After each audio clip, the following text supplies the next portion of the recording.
ආයුබෝවන් දුවේ පුතේ තුන ශ්‍රේණියේ පුංචි දුවල පුතාලට පරිසරයේ පාඩමක් අරගෙනයි අද මම ආවේ. තුන ශ්‍රේණියේ පුංචි දුවල පුතාලගේ පරිසරය විෂය යටතේ තියෙන අහස හා පොළව පාඩම. මේ අහස හා පොළව පාඩමේදී කොටස් කිහිපයක් වශයෙන් ඔයාලට මම අරගෙන එනවා. අද අපි පළවෙනි ක්‍රියාකාරකම සාකච්ඡා කරනවා. පොළවේ හැඩතල මොනවද? පොළවේ තියෙන වෙනස්කම් මොනවද? ඒ වෙනස්කම් වලට බලපෑ හේතු මොනවද? එතකොට මේ වෙනස්කම් හැදිලා තියෙන්නේ කොහොමද? කොහොමද මේ වෙනස්කම් අපේ ඇඟට දැනෙන්නේ?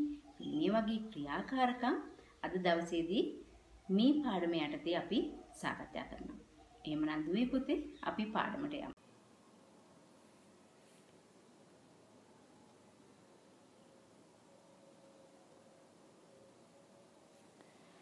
දුවේ පුතේ පොළොව මතු පිට දැකිය හැකි දේවල් මොනවද කියලා අපි මුලින්ම සොයා බලමු. පොළොව මතු පිට කඳු ඒ වගේම බෑවුම් ඔබ දකිනවා ඇති. ඔබ නිතර දකින්න එක සමතලා බිමක් නොවේ කඳු සහිත බිම් තියෙනවා. ඒ වගේම බෑවුම් සහිත බිම් තියෙනවා. ඒ වගේම දුවල පුතාලා දැකලා ඇති ගංගා ඔබ දැකලා තියෙනවා. ගංගා තියෙන ස්ථාන. මුහුදු ඔබ මුහුදු වෙරළට යනවා. මුහුදු වෙරළේ භූමිය පොළව කොයි වගේද කියලා ඔබ දන්නවා. මේ තියෙන පින්තූරයේ දෙස බලන්න. මුහුදු වෙරළක ස්වභාවය ඔබට පෙනී යනවා. ඒ වගේම දුවේ පුතේ තැනිතලා බිම් තියෙනවා. කොහොමද තැනිතලා බිමක්? සමතලා බිමක්. එක මට්ටමට තියෙනවා. දැන් කන්දකුත් තැනිතලාවකුත් අතර වෙනස ඔබට මේ පින්තූර වලින් පෙනී යනවා. ඒ වගේම ගල් පර්වත තියෙනවා. ඔබ දැකලා ඇති ගල් පර්වත. මේ තියෙන්නේ සීකිරි ගල. බලන්න. දැන් කන්දක් වගේත් නෙවෙයි. තැනිතලාවක් වගේත් නෙවෙයි. ඔබට පේනවා භූමියේ මේ වෙනස්කම. ඉතින් දුවේ පුතේ භූමියේ මතුපිට ඇති වෙනස්කම් හඳුනා ගැනීමට අපි ක්‍රියාකාරකමක් කරනවා. කොහොමද මේ වෙනස අපට දැනෙන්නේ? ඔබ දැන් යන්න ඕන කඳුකර. කියන්නේ සාමාන්‍යයෙන් කන්දක් තියෙන ස්ථානයකට. ඔබ දැන් ඒ කන්ද දෙසට ගිහිල්ලා බලන්න කන්ද පහළ සිට ඉහළට දුවගෙන යන්න පුළුවන්ද? එහෙම දුවනකොට ඔබට දැනෙන දේ මොන වගේ දෙයක්ද? ඒ වගේම කන්ද ඉහළ සිට පහළට දුවනකොට ඔබට මොන වගේ දෙයක්ද දැනෙන්නේ? ඔබ කියාවේ කන්ද පහළ සිට ඉහළට දුවනකොට මට ගොඩක් මහන්සි දැනෙනවා කියලා.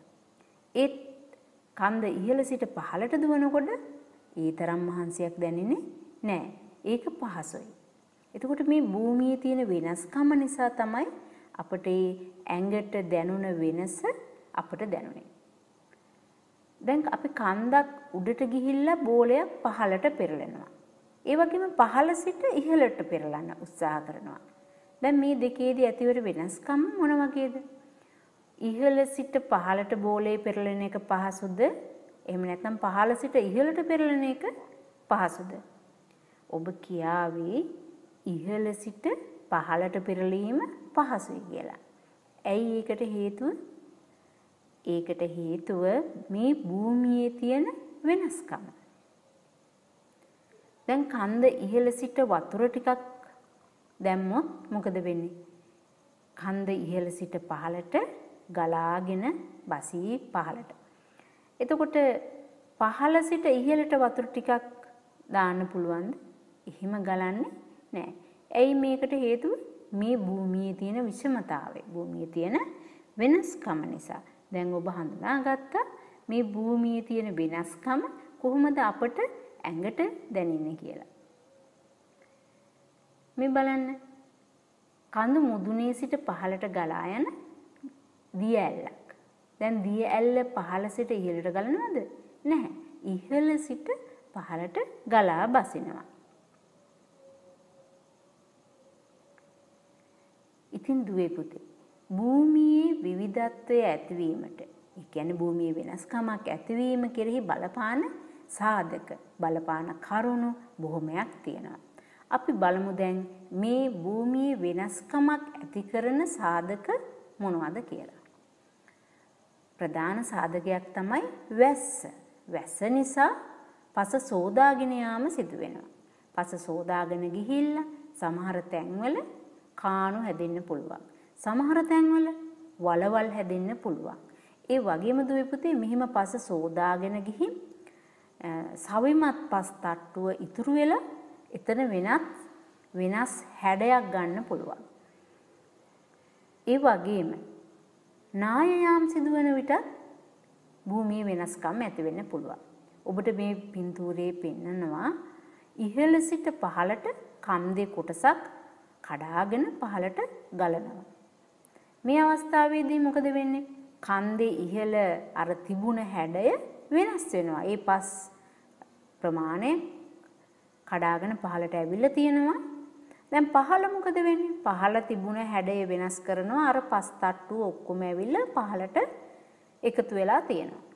එතකොට කන්දේ හැඩය මේ නායාම නිසා වෙනස් වෙනවා. ඒ වගේම ගම් වතුර තත්ත්වයක් ඇති වුණාම ගම් වතුර නිසා පස සෝදාගෙන ගිහින් වැලි තට්ටු, වැලි පර ඇවිල්ලා විවිධ ස්ථානවල රැඳෙනවා. ඒ නිසා භූමියේ වෙනස්කම් ඇති වෙනවා. ඔබට මේ පෙන්නලා තියෙන්නේ එවැනි අවස්ථාවක්. අපි තවත් බලමු කොහොමද මේ භූමිය වෙනස්කම් ඇති වෙන්නේ. ඒ වගේම දුවේ පුතේ ස්වභාවික හේතු බැලුවාම වර්ෂාව පමණක් නෙවෙයි සුළඟ නිසා භූමිය වෙනස් වෙනවා. ඒ වගේම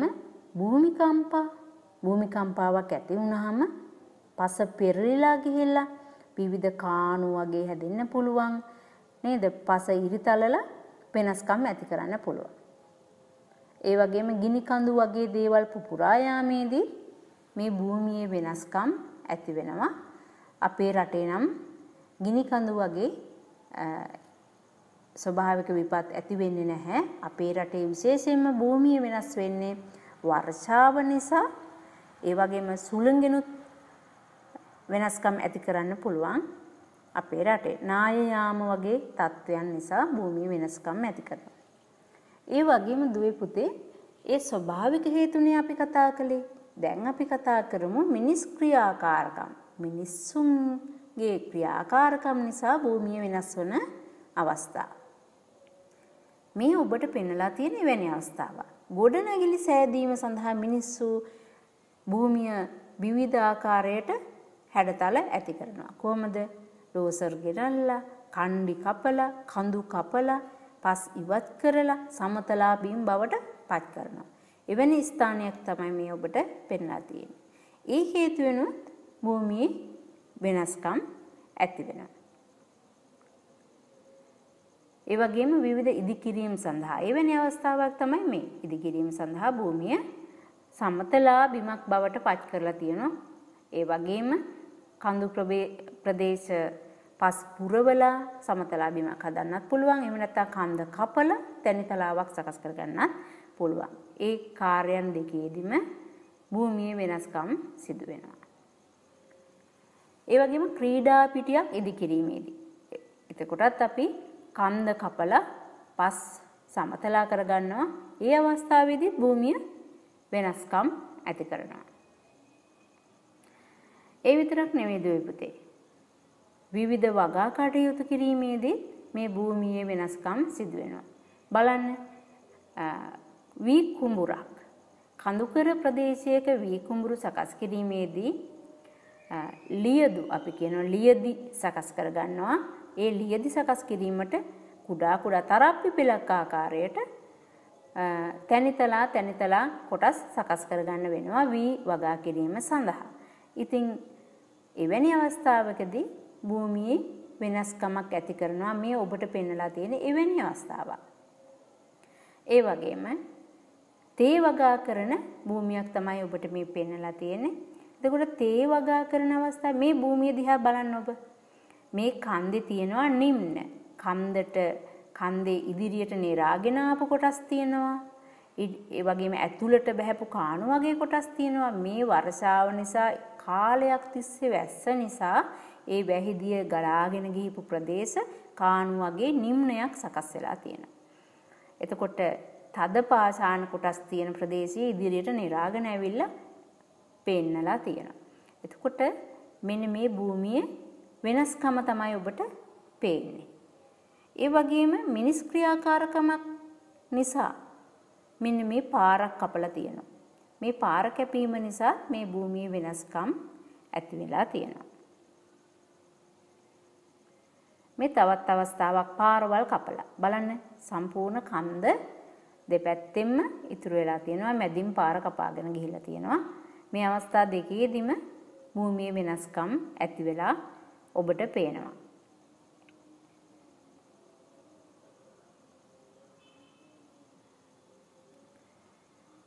ඒ විතරක් නෙවෙයි දුවේ පුතේ. වැව්, ගංගා, ජලාශ ආදී සැකසීමේදී මේ එවැනි අවස්ථාවක්.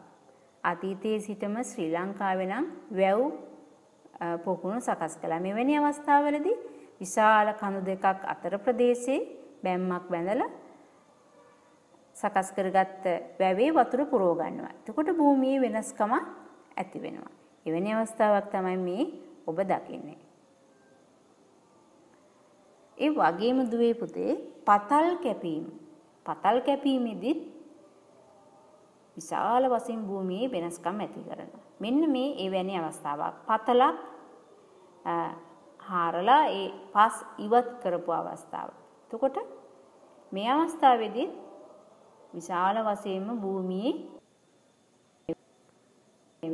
වෙනස් භූමියක් සකස් වෙනවා. ඉතින් දුවේ පුතේ මෙන්න මේ ආකාරයට භූමියේ වෙනස්කම් බොහොමයක් සකස් වෙනවා ස්වභාවික හේතු නිසා. ඒ වගේම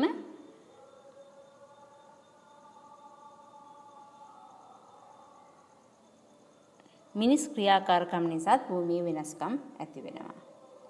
ඉතින් මේ වෙනස්කම් ඔබ දැන් මේ පාඩමේදී හඳුනාගත්තා. එහෙමනම් දුවේ පුතේ ඔබ දුටුවා භූමියේ වෙනස්කම් ඇතිවන ස්ථාන මුහුදු වෙරළ, ඒ වගේම කුඹුරු යායවල්, ගොවිතැන් කරන ස්ථාන, ඒ වගේම පතල් කපන ස්ථාන, කඳු, ගංගා, නිම්න, වැව්, පොකුණු වගේ දේවල්.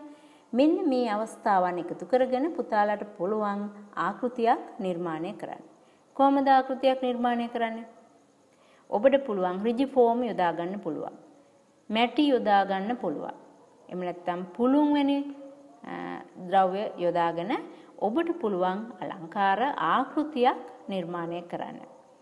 එහෙමනම් දුවේ පුතේ මේ පළවෙනි ක්‍රියාකාරකම ඔබගේ පොළව හා අහස කියන පාඩමේ තියෙන.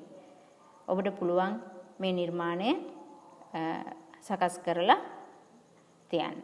එහෙනම් දුවේ පුතේ පාඩම මෙතනින් නිමාවටපත් කරනවා. නැවතත් අපි පොළව අහස පාඩම දෙවන පාඩමේදී ඔබ අප හමු වෙනවා.